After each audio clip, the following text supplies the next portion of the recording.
Hey there, we're looking at Proverbs chapter 3 today, and I want you to focus in on something that maybe you hadn't thought about before.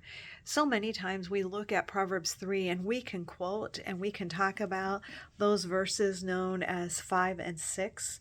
Trust in the Lord with all your heart and lean not on your own understanding. In all your ways acknowledge him, and he will make your path straight.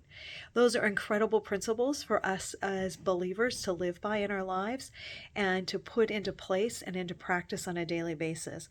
But I also want you to look at verses 9 and 10. Honor the Lord with your wealth and with the first fruits of all your produce. Then your barns will be filled with plenty and your vats will be bursting with wine. Friends, I want you to understand that what's happening here is we're being um, encouraged to look at what we have.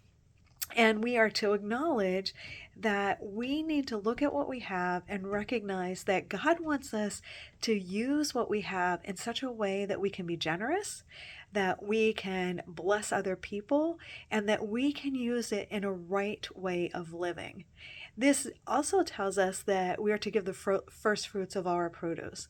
We need to remember that back in Deuteronomy it talks about the first fruits and what we've been blessed with. And it implies to us that everything that we have belongs to God, even our very lives.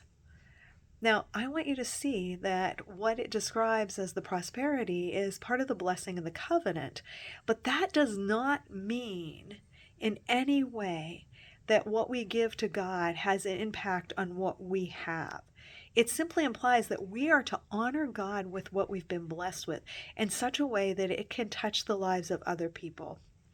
It's not a mechanical formula.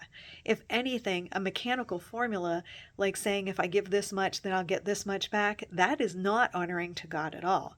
But what it is saying is that all that we have, we should use in such a way that God is honored. And that in the honoring of God, we understand his hand is at work in the midst of our lives. And so I want you to think about what you have.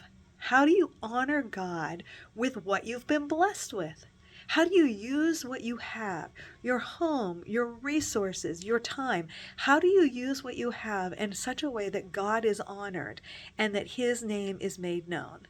Friends, I want you to see that when we are willing to honor God, we are doing what God has called us to do with our time, with our talents, and all that we have.